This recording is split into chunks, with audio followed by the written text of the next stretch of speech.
and welcome to Frankly Speaking with Frank Portinari, the podcast that gains access to real and inspiring people. Before I get around to speaking today's guest, I'd just like to make a few announcements.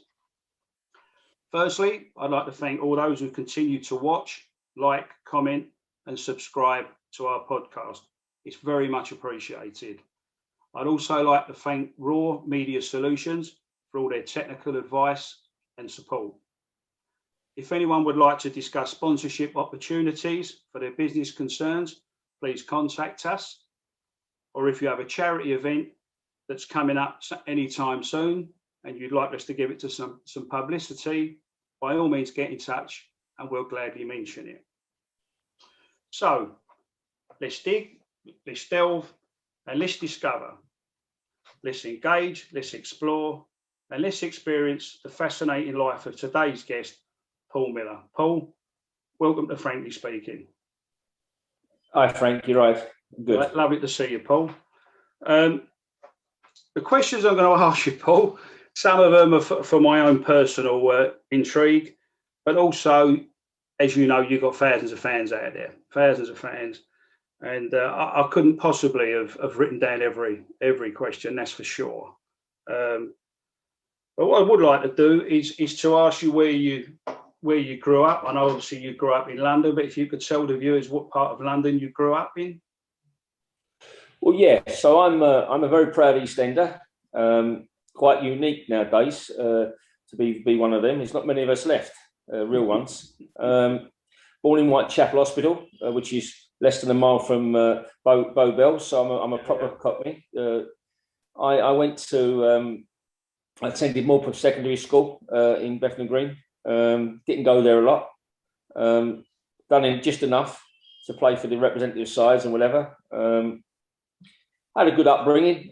Family, close family, all lived near each other, so it was good.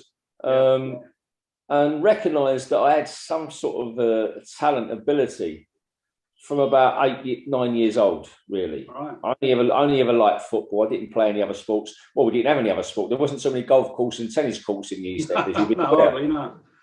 So football was either football or nothing, really. I like cricket, to be fair. I've always loved cricket. But I played football. I joined a couple of youth clubs in the early days, Ely and a club called Barnet Grove, which is in Barnet Grove.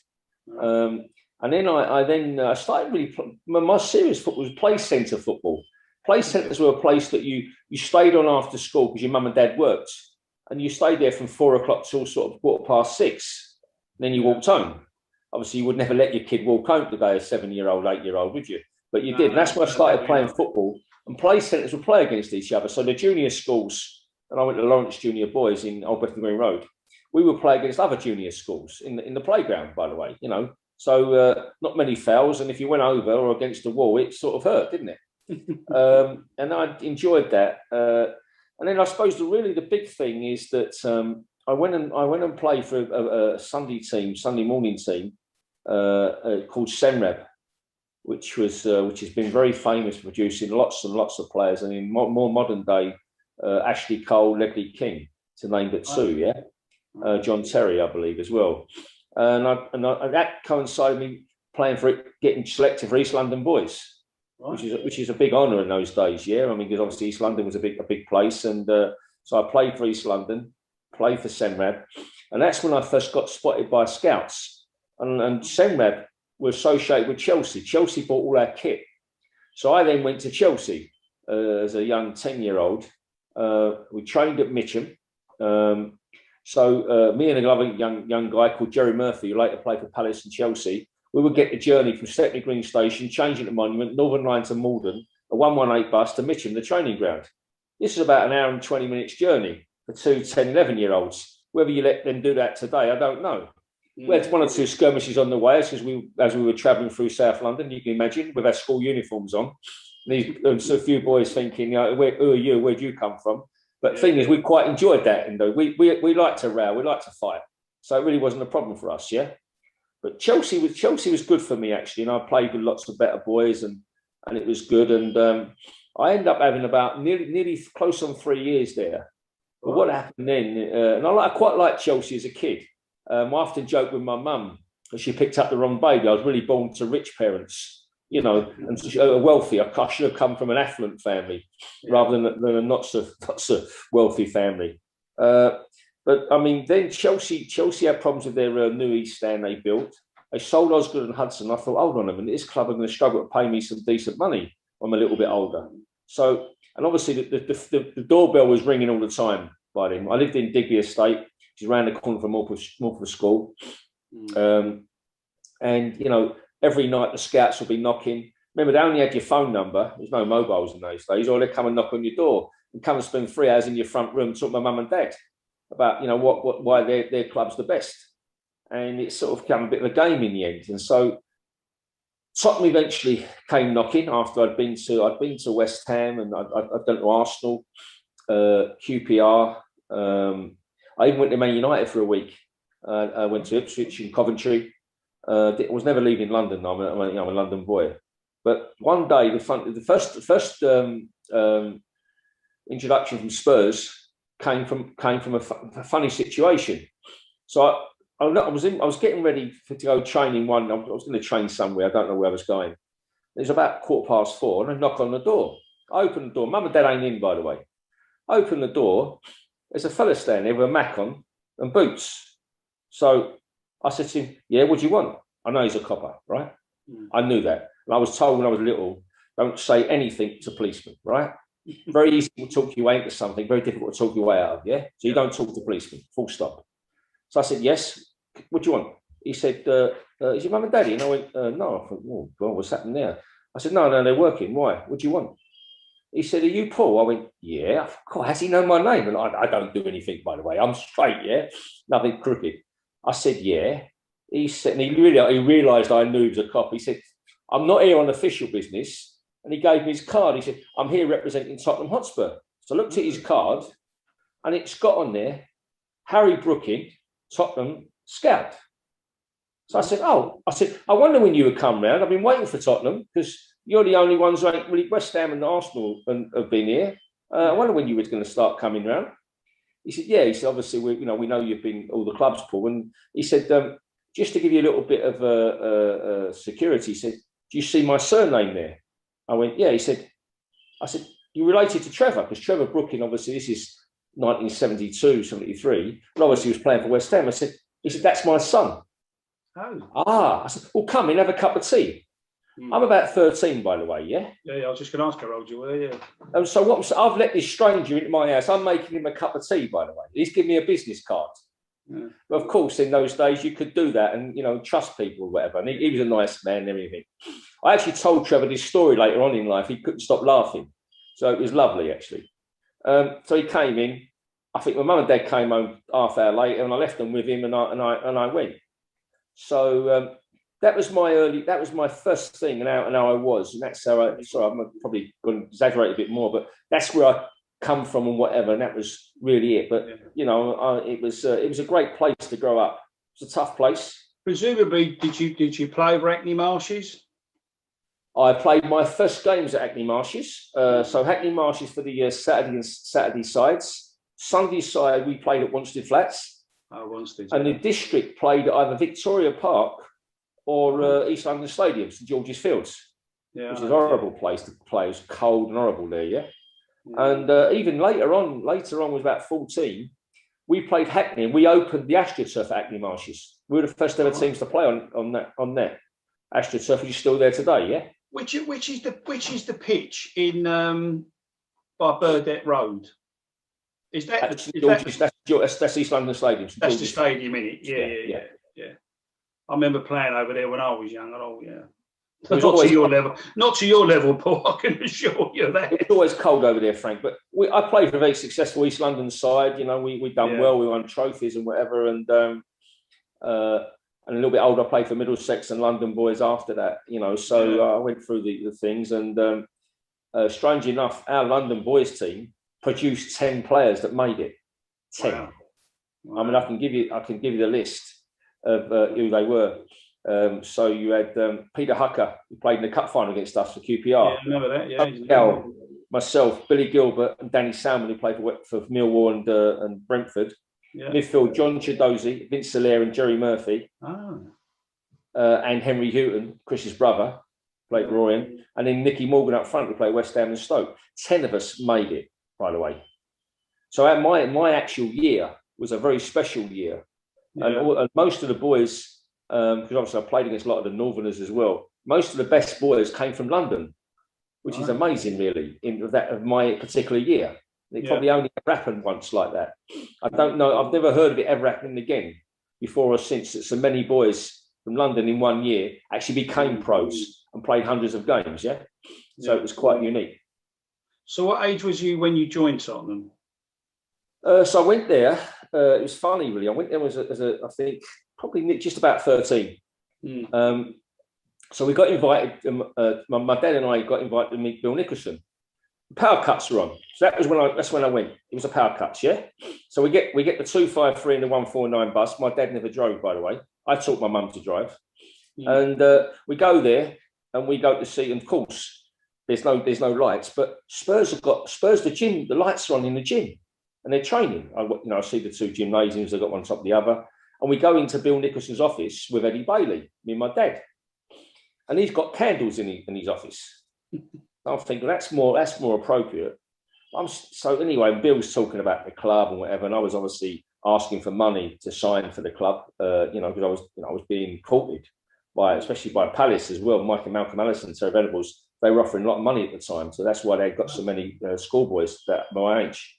So I said to Bill about money, and he said, "Well, you're a bit young to be talking about money." I said, I said to my dad, "It's Paul's life. He decides, So the first meeting was with Bill and Eddie Bailey in his office with candles, because there was a power cut going on. And on the bus on the way home, I said, "My dad, that's Tottenham, they're a bit special." He said, "What do you mean?" I said, "They had power. No one in London's got power.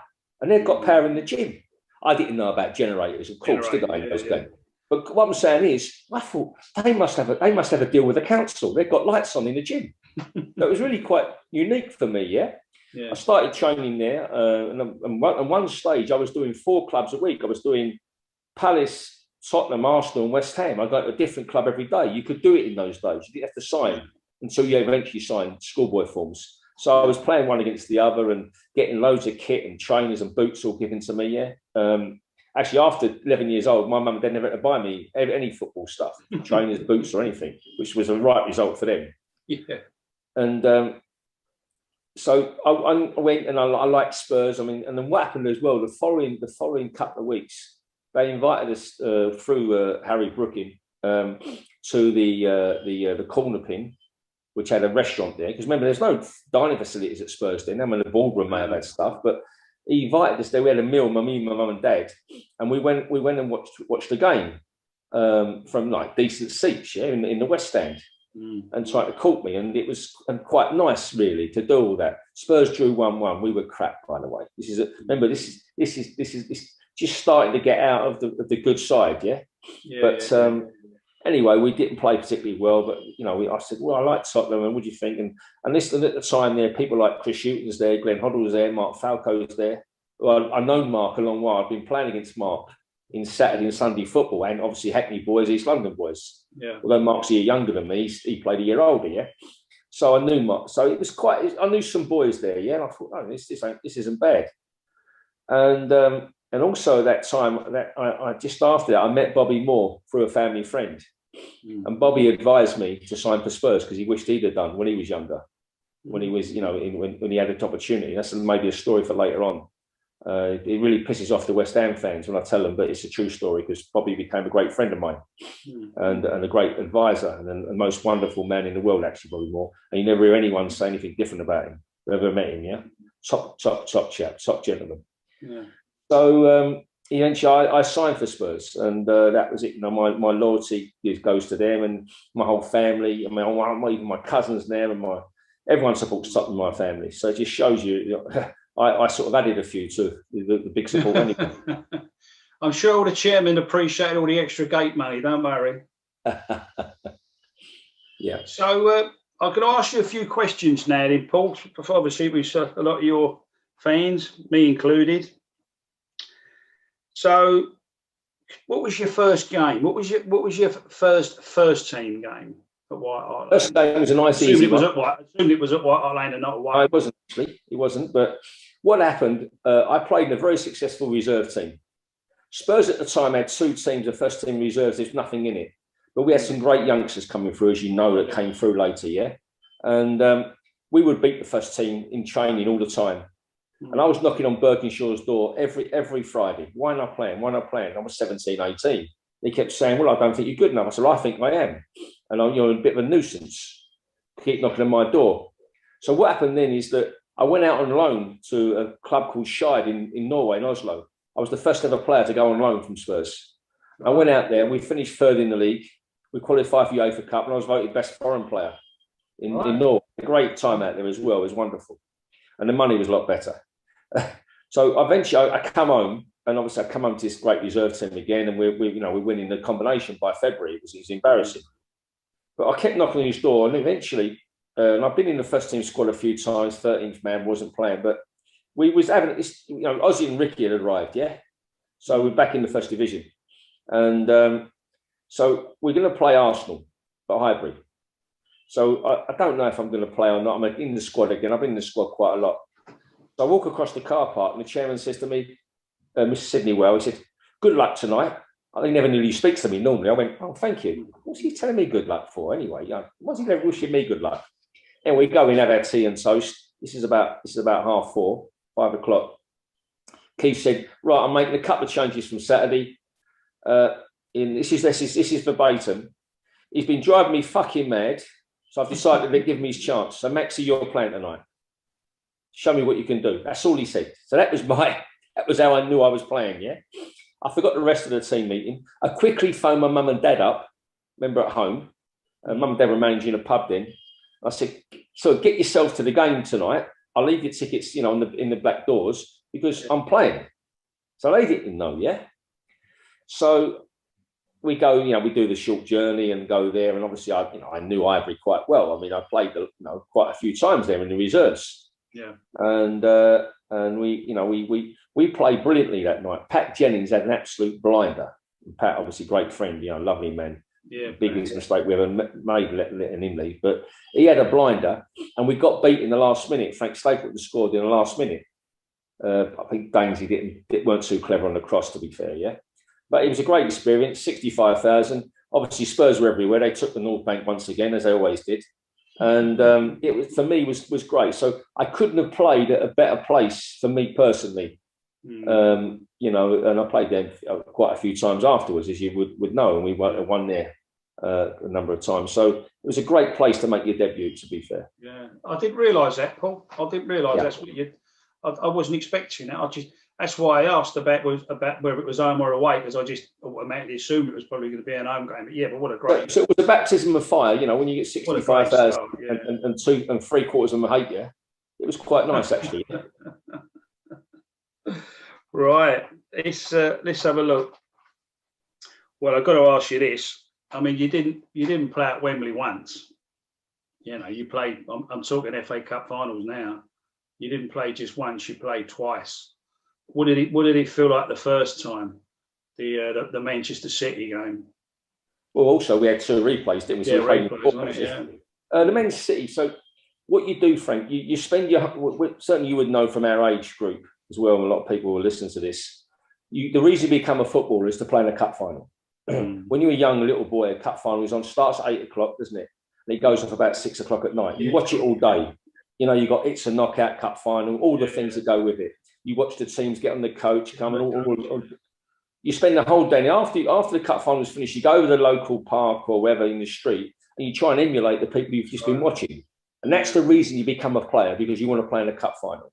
Yeah. So Glenn Otter was my room partner. He was for 7 years actually, Glenn. And we're in the Ponsbourne Hotel, which is in Cuffley, which we always stayed in. And we're there, and all of a sudden, we've done Top of the Pops. We've done Blue Peter singing Ozzy's Dream, on the way to Wembley. So we've done all that sort of stuff, and it's a massive build-up.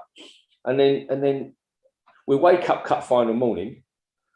I said, go on, I'll make a cup of tea. So he gets up, puts the kettle on, yeah? And he looks out, and I then put the telly on, because it starts, early. And as he looks out the curtain, I just said, oh, you're on the telly here? So I said, what's that, one of my goals or something? I said, no. I said, go back to the curtain.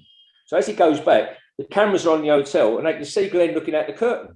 It was quite funny, really, eerie, yeah? And we're like two little kids laughing about it, yeah? Because this is what we'd watched as kids. Yeah. And you do the journey in the coach, you go to Wembley, you know, and the people, all the supporters all seem to know which way you're going to travel because it's blue and white everywhere.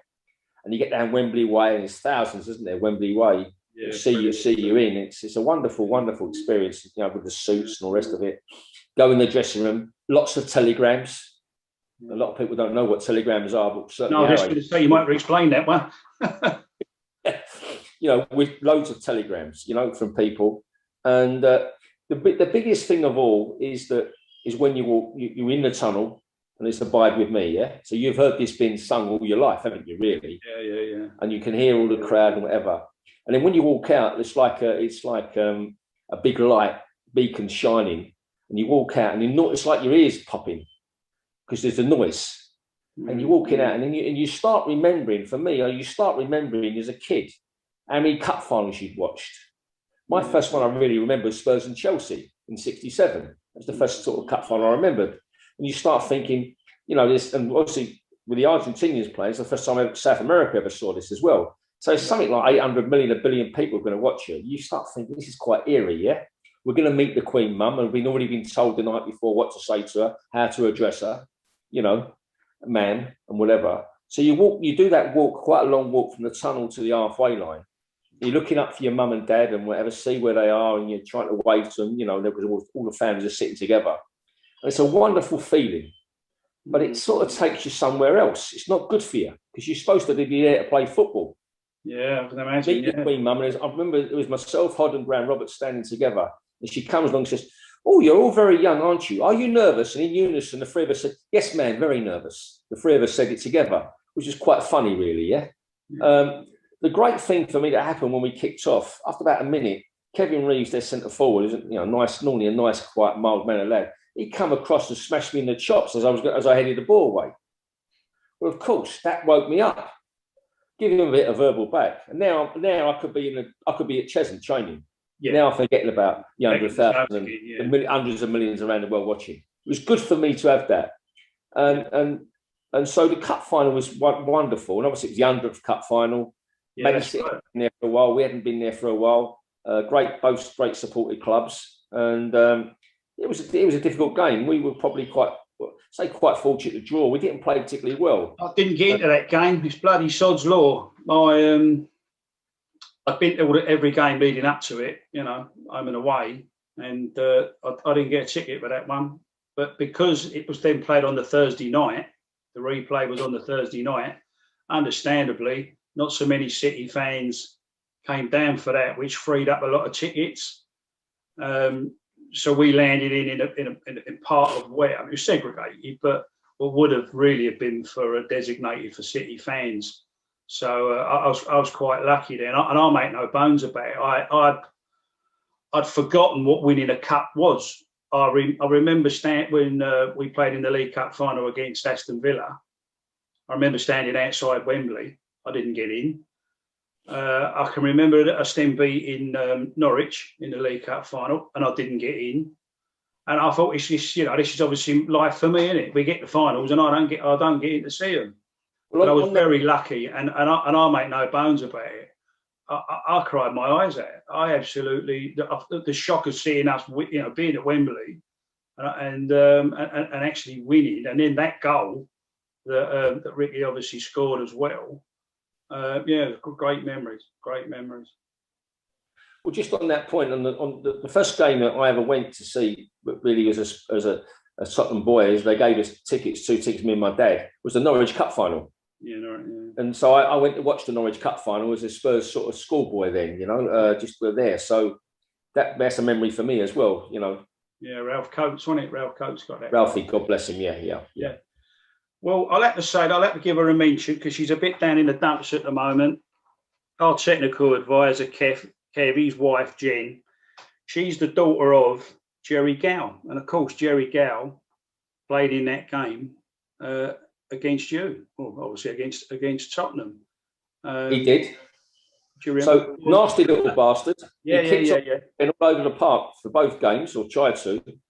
And he said, remember in particular the second game when he really, not first game, I can't remember which one it was, but he really smashed Ozzy. And Ozzy said to me, Maxi, can you do, he just pointed at him and said, so unfortunately, Joe Corrigan's next goal kick comes down with snow on it. He slices it, yeah? It's like under a foot high and it's going to land on the centre circle on near half. Yeah. Poor old Jerry Gowell's underneath it. And I've gone, like, Maxis, here I come, yeah? So Ozzy gets out of the way. And as I head it, I come down on Jerry, elbow him in the back of the neck and fall right on him and knee in the bottom of his spine and tread all over his legs and his bollocks. I'm trying to make out I'm getting out of the way. Yeah. And he was yelping.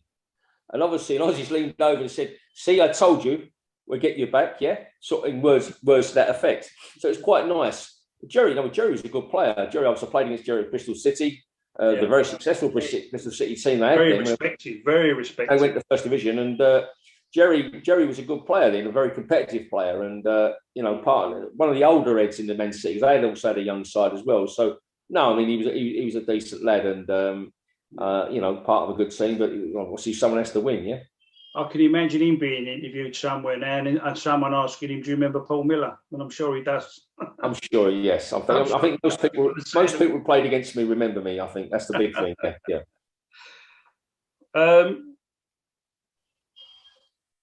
Right, let's move on to that famous night in 1984 in Brussels, the first leg of the UEFA Cup final. And the ball comes across. And you obviously met the ball with your head. Did you think it was going to go in the goal? Did you get that feeling? It's funny. I've been asked a lot of times about this, and obviously I've got to talk about the whole occasion because the night before, a young Spurs fan was shot dead, wasn't he? Brian, wasn't it? Brian Flanagan. Yeah. His dad had a pub in Turnpike Lane, so the whole atmosphere of the day changed a bit. When we got there, I'd never seen so many police and soldiers there in riot gear, as you would well remember.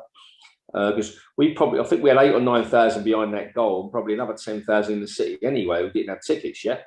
A lot of Spurs fans there, and it was a hostile environment, terrible environment. Normally Brussels is quite a nice city, yeah. I've been there many times since, but we got in there, and when you think, so we're going to play a UEFA Cup final without our three world-class players, Clements, Hoddle and Ardiles.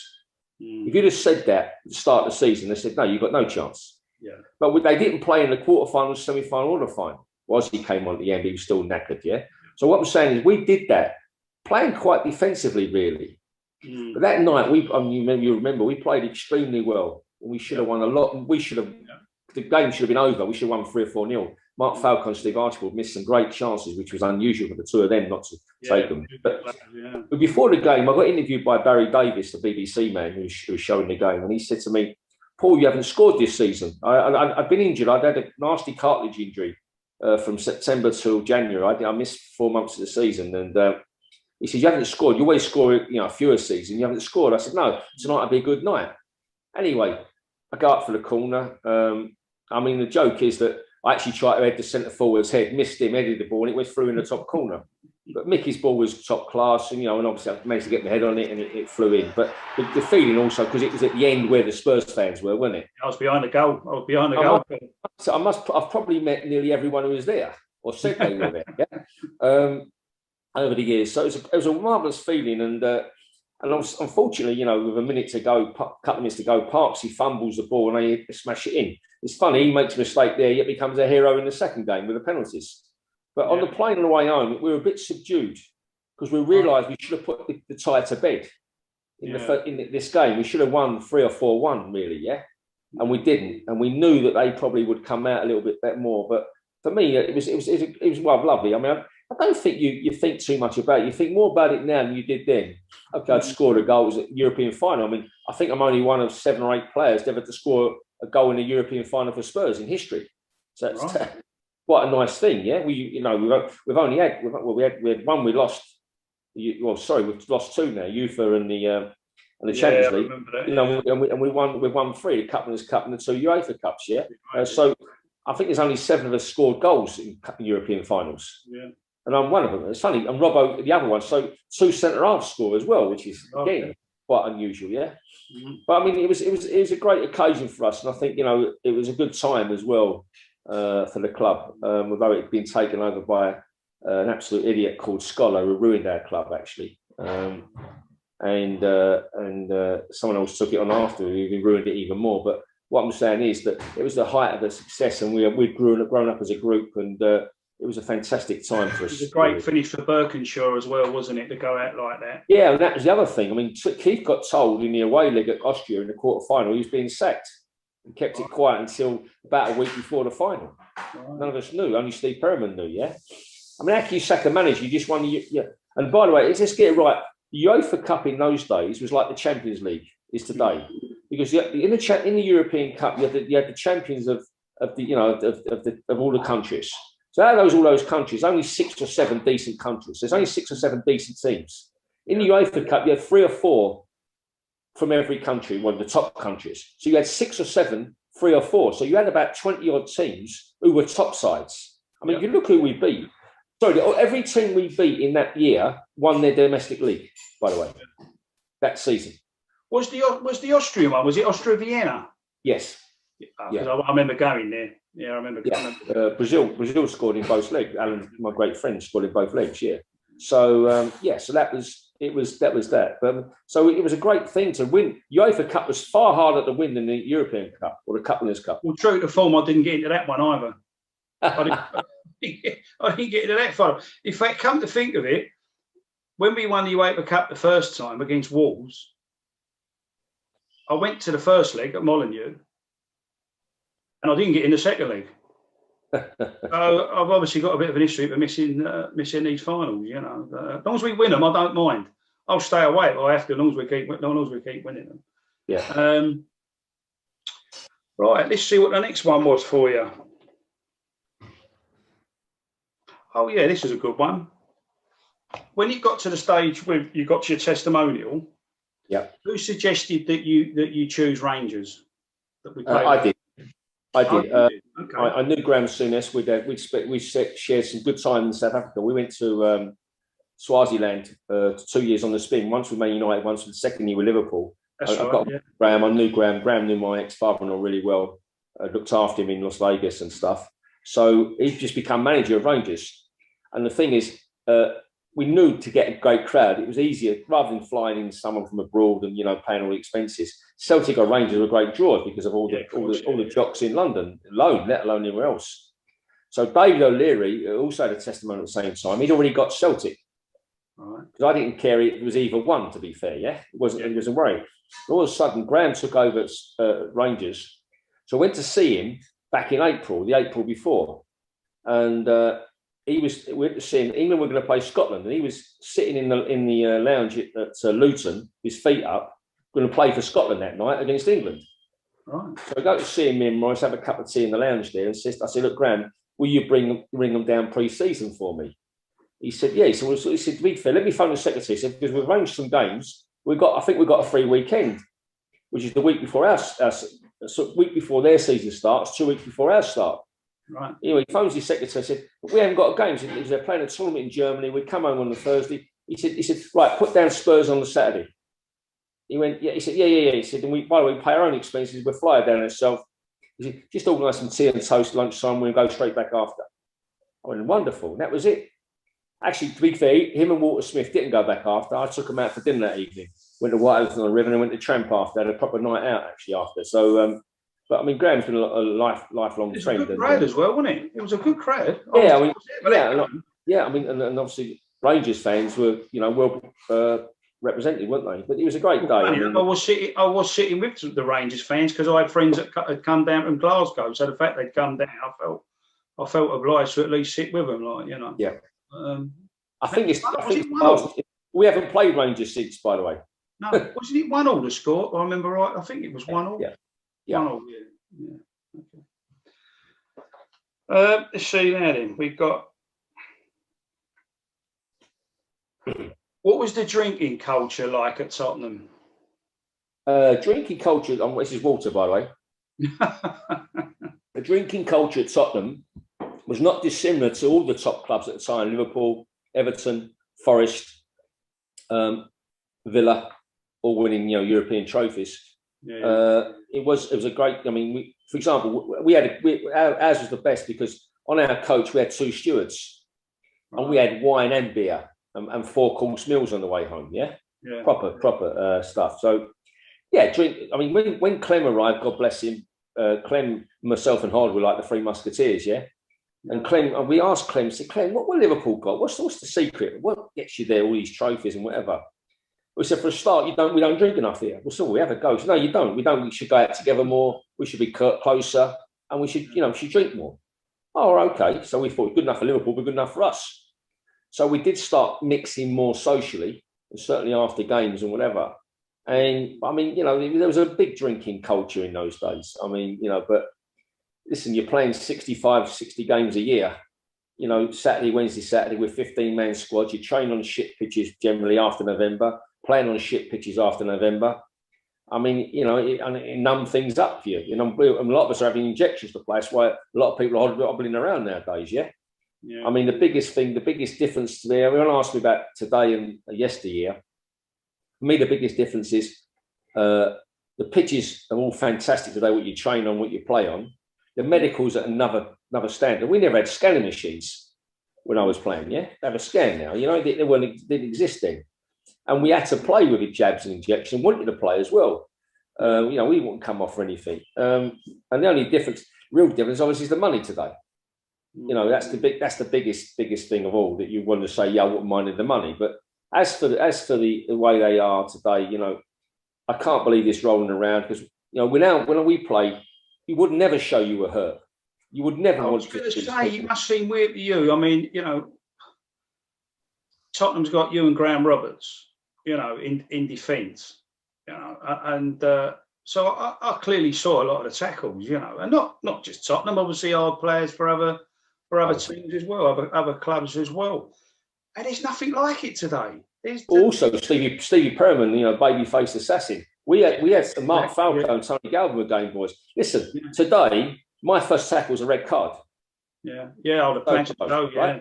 So is Souness, Jimmy Case. So is lots of other players. Terry Butcher, Russell Osman at Ipswich. You can go through the card, by the way, of all the players. The first challenge today was probably certainly a yellow, probably and even a red. So it's a different world. But someone would whack you, say, is that the best you got? Yeah. You would never roll around. You'd never feign injury. It was the opposite. One that comes to mind, because I've seen a photo of it recently, is the one where Graham Roberts puts is it Charlie Nicholas? Oh yeah, in the thing into the hauling, wasn't it? Yeah, more than thing. Yeah, but into the hauling. I mean, imagine doing that today. There were lots of incidents like that. I mean, some things happened on the pitch were horrendous, but it was part of it. It was war when you went out to play, and that's how we reacted. Today, a lot different. Cameras everywhere, more cameras everywhere. VAR, if the cameras miss it, they pick it up. Referees don't let anything go anymore. Referees are useless in this country, in my opinion. Now, foreign referees let much more go, and much better referees than our standard. But listen, it was a great time to play, and that's why when we see each other today, we have great camaraderie. We cuddle and kiss because we know we played at a great time. And when English football ruled Europe, the reason they didn't ban us because of Heiser, they banned us because we kept winning everything. Right.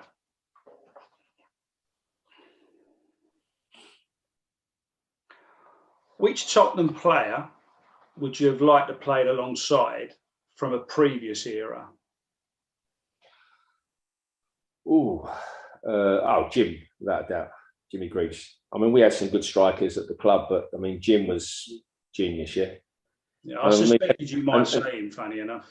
And Jim with Ozzy and Glenn giving him the service, would have loved it, yeah. I don't know if he scored any more goals. He probably couldn't score any more goals. Jim's average was unbelievable, but I think Jimmy would have graced any team, and certainly speak to a lot of Spurs older people. The reason they supported Tottenham was because of Jimmy Greaves. Jimmy Greaves, yeah.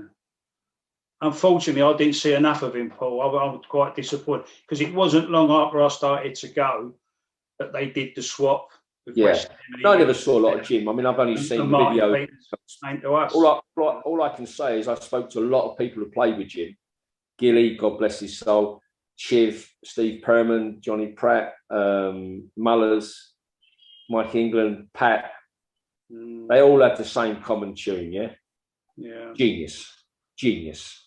Score for fun, yeah? Found it easy. And super fit, by the way. Super fit, yeah? Have you ever seen it? There's a great picture of pre-season Jim. He strips off to his shorts, yeah? What a physique he had. Right. Terry Venables told me a great story one day. Terry's going to make his debut for Chelsea, a young 18, 17-year-old. And he lives quite near Jim in Dagenham, yeah? So Jim says to him, Jim had a car. Jim's a couple of years older than Terry. He said, I'll give you a lift tomorrow. Well, that's something week before. I'll give you a lift to the ground. So, okay. Save you getting the train, yeah? Yeah. So Jim said, I'll pick you up about 11:45. He said, we'll stop at the cafe on the way, in my mate's cafe. Anyway, they go in the cafe. Terry said, I'm nervous as hell. I've hardly slept. Jim said, what do you want? He said, I'll just have a bit of chicken, Jim. I don't really want a lot. So a fella comes, what do you want, Jim? Usual? He said, yeah, roast beef, 4 veg. Anyway, demolishes it. Jim, dessert, he said, go on then, apple pie and custard. Demolishes it. Anyway, they drive to the ground. It takes half hour. Remember, it's a Saturday. No one drives it. From there, you can go straight into Chelsea. They get there. Terry said, he's sitting there. He said, 1:45. I'm looking at him thinking, with what he's eating, he won't be able to run around. He said, he surely can't run. Jim scored that trick. They won 5-2. Terry said, whenever anyone speaks to him about food before matches, he just looks at Jim. Right, obviously a proper metabolism, yeah? But that was, Jim how he was. But I mean, I'm sad for him now. He's got this stroke. He can't get around much. But Jim will always be, for me, one of the greatest ever at Spurs. When I first used to go, it was the era with Kinnear and Knowles and Mike England and Chivers and Gilzean was the one for me. I used to just absolutely love watching Alan Gilzean play. And when I played, as a kid, that flick he used to do, with his, that's the thing I always used. Never mind your feet. That was always the thing I tried to emulate. When the ball come over, was to try and do what Gilzean, what he used to do. I used to think he was a great player. But then we did have so many great players anyway. It's funny, Frank, is that you talk about great players. They're all great people. They're all very, very, very easygoing. I've never met a great player who isn't a great person. Very humble, great players. And Gilly certainly comes in that, and so is Jim, and Pat, some of the greatest they've ever been, and they're all very humble and lovely people. I've got a slap round the head off my old mum because we had a big gable wall where I lived, big white wall, and I crept out in the middle of the night with a tin of orange paint, and I painted Chivers' God on the wall and Park Lane End, and of course all the neighbours. I mean, it was all Tottenham anyway, so they didn't know it was me straight away. And then, of course, my mum saw the trail of the orange paint and found it at the bottom of my wardrobe. And, I got a clamp round here out with that one. I got a clamp round here out with that. And I had to paint the wall, by the way. Oh, there you go.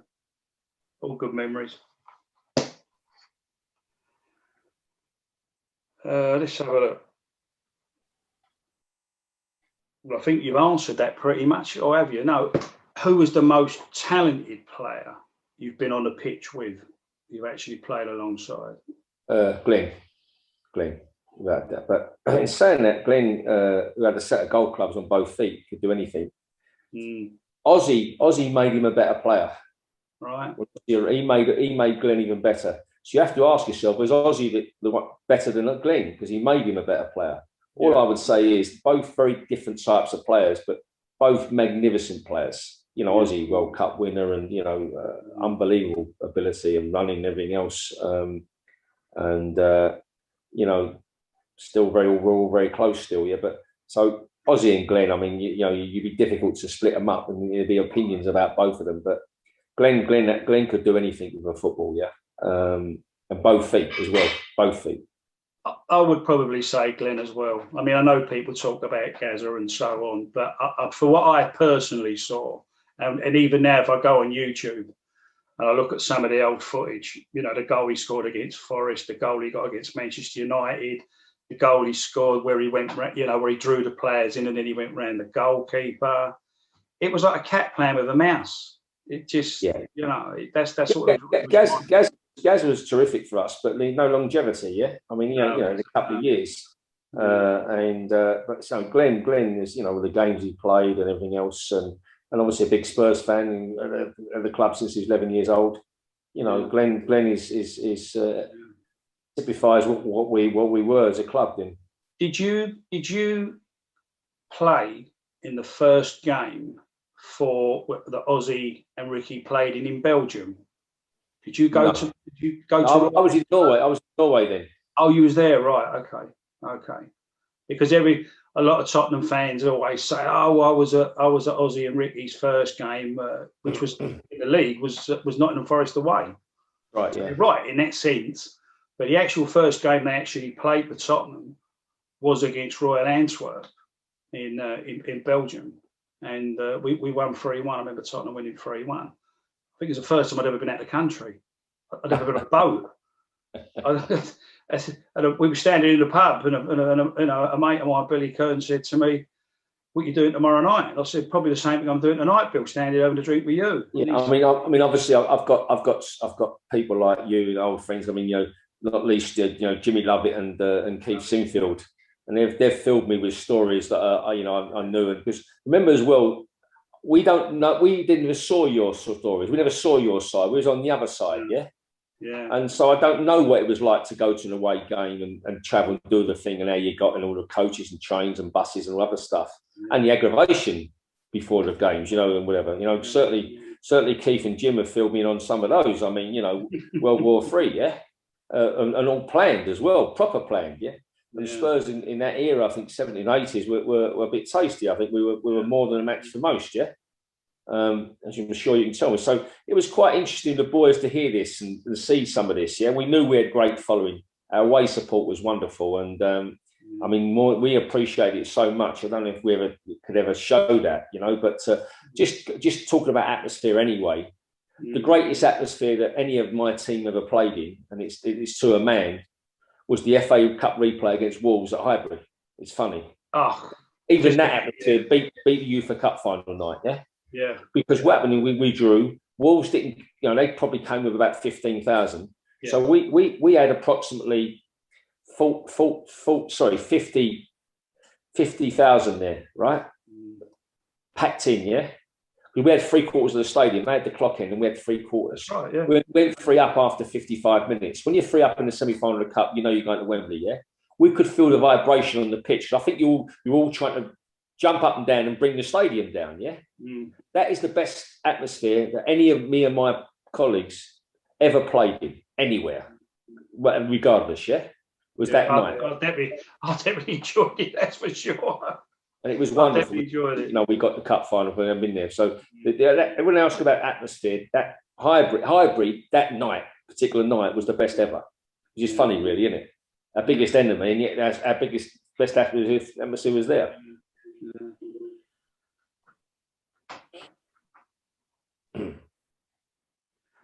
Right, here's a touchy one. This was a popular question. When our captain, the last time I saw our captain, Sol Campbell, was when we was playing Arsenal up at Old Trafford, and I'm not sure if it was half time he went off, and that was the last time we saw him in a Tottenham shirt. So if I can ask you this question in 2 parts, one as a professional footballer and clearly representing Tottenham, you know, and you would know the atmosphere, etc. at that time, and then equally as just a Tottenham fan, you know. So I'll leave that up to you, Paul. Right. Well, Sol had been at the club since he was 12-year-old. I know Sol when he was quite young because Ozzy gave him his debut. Yeah, he came on, played up front as a sub.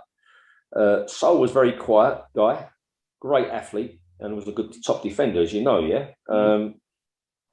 Alan Sugar, the chairman at the time, who obviously ruined our club, as you know, every time the end of the season came, he kept offering Sol. Sol wanted to be on the same money as some of the England boys. So all of a sudden, Sugar kept offering 10 grand less. He was on very little money, by the way, for all that while. He was miles behind. And the following season, he said, I'll give you that what you wanted. No, it's a year later, I want more now, because the other boys are earning more, yeah? In the end, the club let him run his contract down, which is criminal, by the way. Criminal to let a top young player's contract run down. So then, then they was called offering in the earth by then, yeah? But, Sol looked at things, I think. He looked around and thought, do they really want me? And we ain't going to buy anyone. We don't look like winning anything, right? And I think, Arsenal came knocking, gave him an unbelievable deal because he's on a free transfer then. He was going for nothing, yeah? He was going to get financial security for life. He was going to sign, he signed a 5-year contract at £6 million a year, 30 million quid, right? That's a long while ago, by the way, yeah? It's good money now, let alone then, yeah? And he's joining up with Thierry Henry and Vieira and whatever, yeah? A successful team. Yeah. So, it'd be like now, if Man City come knocking for any player, you've seriously got to think about going there, haven't you? Whoever you play for. Because one, it's one of the richest clubs in the world because it's sovereign owned. And secondly, they're arguably one of the best teams in the world. Them and Bayern Munich is probably the two favourites to win the Champions League this year, yeah? You wouldn't go further than those two, would you? No. What I'm saying is he went to Arsenal, and a lot of people don't know about the ins and outs. If Glenn was manager at the time, he told me what was happening. So he really didn't want to leave, but in the end, they left him no choice. He didn't feel they really wanted him. And okay, I think Man United were coming as well, but Sol's a Londoner, Stratford boy, 10 sisters or something, big family man. They had a big family. Why should I leave London? I don't want to go to Manchester. I think they offered him a similar deal, as Arsenal did. And so he went. He goes to Man United. He probably wins as much as well, doesn't he? Yeah. So all I'm saying is, Man United and Arsenal come knocking. You can't think about it because he's not playing in a good side. Yeah. And I have to say, I don't blame him at all professionally to go to Arsenal. Fans took it a bit wrong way, but that's how fans are. But at the end of the day, he was a professional footballer. He plays for money, by the way. You play for money. You don't play just because I turn up. You won't play for nothing, yeah. And he did, and he went to Arsenal, and what he won the double, and he won lots of trophies. So it worked out well. He was right. So as a Tottenham fan, I don't blame him for going because it's difficult. You see, I'm a Tottenham fan, but I'm also a player. I know what happened. Yeah. And in this situation, I would have gone at the same time, yeah. And to be fair, I think Alan Sugar lost a lot of our players, by the way, and managers. Because he just, treated it for his own benefit rather than anything else. Yeah, ruined our club. Puts 10 years behind the Gunners, actually. Yeah, so, he shared that with us. I mean, I make no bones about it. I mean, I was gutted. I think I was more gutted because I think if this is true anyway, he allegedly gave the impression that he wasn't going, and then if he was going to go, that would be the last place he would go. I think that was the shock. What I think, Frank, what I think as well, he didn't help himself. He didn't make a public statement after. No. He should have come out and, with the news of the world and said, right, here's the reason I've left Spurs. Yeah. Here's the reason I left Spurs. And everyone who read that said, well, you can't really blame him, to be honest. I'm a plumber. Some other firm want to give me 3 times the wages, who've got better jobs, by the way, better contracts. I'm doing West End hotels rather than like backstreet terrace houses. Yeah. I'll go. But he didn't do that. He should have explained it more because So ain't that type. No. He's become more publicity conscious now as he's got older, but certainly in those days, he didn't do anything. Yeah. He's very quiet and shy guy, really. So, yeah. But all I'm saying was he should have come out and said that, and then people would have understood. Yeah, maybe you've had an easier time of it then, yeah. Yeah. And if anyone knows nowadays, okay, fair enough, Sol, yeah. So I think it's forgotten now anyway, Frank. I don't think too many people bother now. I'm not sure about that, Paul. I don't mix in the same company as you. I'm not so sure about that, Paul. The new stadium. I know it's not been open all that long, especially the last year. What do you think of the new stadium? Basically, it's something. It's changed the area. Yeah. It's massive. Daniel's is done unbelievable. I mean, the training ground is wonderful. The training ground is the best football training ground in the world. You know what it is. The stadium is another planet. Stadium is the best football stadium by far anywhere.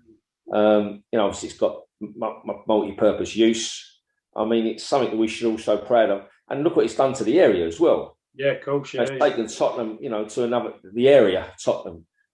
another level completely. I mean, property prices have doubled there since we built the new stadium. Yeah, and I think it's great that we employ 90% of locals as well. Yeah. Remember, we got 4,000 match staff. It's been a big hit for us financially because we take 8 million a game. And if you work out how many home games we've lost, so that's a lot of income, by the way. Daniel Levy's done a fantastic job for the club financially. And I know you can knock about the players, and we haven't signed and we haven't won trophies, but at the end of the day, we don't have it. We have a lot of debt. We have a manageable debt, and we have the finest training ground, the finest football stadium in the world. We just need to win a few things, yeah. And we've come close, and we're getting closer. Actually, you went to the American game, the American football, which I've got absolutely no interest whatsoever. But my oldest daughter has, and she said, "Dad, if I get a couple of tickets, if it had been at Wembley, I wouldn't have gone." But so the first game I went in the new stadium was actually that. They sold those two games out in 40 minutes. Yeah, and the Americans that I was sitting with, they absolutely loved the exactly. A lot of them come from England or from Europe, yeah. But what was saying, they sold that game out in 40 minutes. The tickets were twice as expensive as normally are, and they ain't cheap at our place anyway. And of course, you could drink, couldn't you? They ran out of beer. That's right. I know. They understated it. All I'm saying is that they've got on the other side, they've got a full American football size dressing rooms, because remember there's 50 of them when they play. Yeah, cool. They have to get changed or whatever. So they've got it's totally built for the two of them to play. And we do know that eventually the NFL want a team in London, and they'll come and play at Wild Lane, which means for our club the finances of that will bring in will be massive. That's a few £100 million a year on the bottom line. Yeah. And being recognised even more around the world. So all I'm saying is this coronavirus thing hasn't helped us at all in the last year financially. Sorry, I don't think it's helped anyone, and certainly even like some Man United, everyone else. I mean, boxing was meant to be there, wasn't it? Rugby, concerts were meant to be there. This summer will again be the lowest ever transfer window spent for in recent yees. Yeah, as January was. No one's got any money anymore. The only two clubs who've got any money in the world, PSG and Man City, because they're sovereign owned, got to be careful what they spend because of fair play rules. Yeah, the rest of us have just got to pay, and just because it's been only television income and kit income. Yeah, so it's really difficult. Are you still doing ambassador work over there, Paul? I do. It's about 15, 16 of us every game, from my 90s, 80s, and 70s, and we have a great laugh. We miss each other actually because we see each other a lot. Golf days, lunches, and all other things. So that's been a big blow for us, really. All of us, who are close. I went over there. When we played Norwich in the FA Cup against Mr. Lovett. And of course, we got beat, but so at least I made the most of his entertainment anyway. Yeah, he's a very generous entertainer, Jim.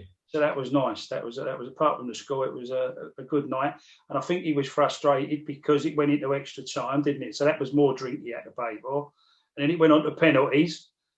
And then what really sickened him is he had to get the train home, and I didn't. I could stay and carry on drinking. So fantastic surroundings over there. There's no doubt about that. And it'd be nice when it's back open again, and all fans can appreciate it. Well, I think the thing as well is that, I think it's been difficult for the players.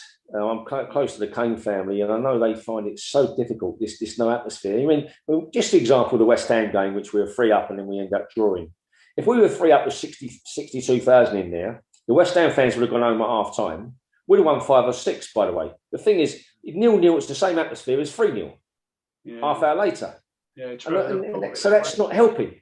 And I'm saying is that you know, it took games a long while to start up. It's getting better now a little bit, but it used to take the games 20 minutes to warm up, didn't it? Because there's no one there. It's like training matches, even some of the games now. So it's been really difficult with no crowds, I think, for everybody concerned, you know.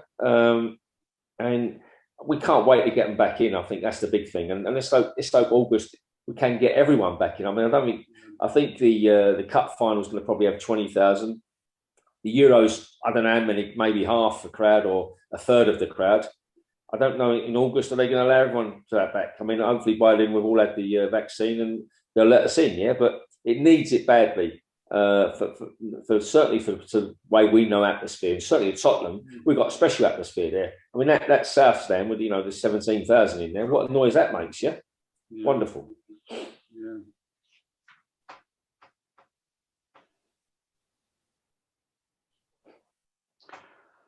Why did you come off of Twitter? Because some idiot, and I'll call him an idiot, had a go at myself, Graham Roberts and Mickey Hazard, saying, why don't we have a word with Daniel Levy and tell him to buy some more players instead of worrying about the stadium? So for a start, I don't think, we're not in a position to tell anyone to buy players. It's not our club, it ain't our money. Robbo, to be fair, Robbo and Mickey started biting back at him. I didn't. And he started becoming seriously abusive with them. I think Robbo even said, come on, let's meet somewhere, yeah? He got that serious, yeah? Yeah. And in the end, I just wrote and said, look, you're rude and upsetting two very close friends of mine, lifelong friends. I can't have this anymore. And so, it's better I come off it before I lose my temper and I start wanting to see people. Yeah. And that's what I did it for, really, because I found the whole thing, even now, we can read a lot about Twitter and all the abuse that, the racism and all the other stuff around it. It's ridiculous. So I just felt it was better for me not to be on it. I wasn't on it a lot anyway. I need to sort of speak about Spurs, but I don't need to promote myself on there or anything else. So I came off it, and I think the more people will come off it, the better, because it's just become these people are behind their typewriters. It become a bit venomous at times, can't it? I didn't realise I'm quite a new recruit to Twitter, and I think the crazy bit is the amount of times I've been proposed to, clearly by someone who's not who they're claiming to be, and that took a bit of getting used to, I must admit, and their various services that they provide, etc. They're a little bit bizarre at times, I just think so. I came off because of that. Really, I don't need to be communicating with idiots, and people who've got no brains, and I don't really want to be. So I know a lot of people would like me to stay on, but that's the reason, and I won't be going back on. That's fair enough. That's understandable, isn't it? So what are you doing now, Paul? Right now, I'm in the waste and recycling business. I work for a firm. We're based in South London, in Erith. It's our yard there, where most of the waste businesses are around, and we do landfill as well. We do lots of stuff. We supply skips and everything else. I'm really enjoying it. I got involved last year. I've come out of a financial background, actually. Finance and stuff, banking and insurance. My previous roles, but I've really enjoyed this. It's a people's business. I'm pleased to say quite a lot of Spurs fans involved in the business as well, which helps. And we're doing okay. I mean, there's some waste recycling nowadays. Is one of the big things for the world to be having and doing. And and certainly on the recycling side, you're into the recycling bit as well. Yeah, absolutely. No, we're mainly cardboard, plastic, and paper. And that's, as you know, the rubbish is abundance, especially in the last year, by the way. I mean, we've created even more rubbish because everyone's at home, aren't they? Yeah. So it's a business that ain't dying. It's a business that's growing, and I really enjoy being in it. I work with some good people, and we're doing okay. And I'm doing okay. And I'm not been out to anyone at Spurs. What's the name of the company? GWC. Right. Okay. Yeah, general waste and commodities. So we it's good. And I'm enjoying it. But as I say, I'm not even meeting the Spurs people at the moment. Normally I'd be, Spurs giving some cards out. I'd meet a lot more people. And so we've done all right considering that as well. But it's a good business, and everyone knows each other, and it's an old-fashioned business in many ways, with the new technology as well, and also you feel you're doing your part, because we are recycling a lot of rubbish and crap, which is nice. That's brilliant, mate. That's brilliant.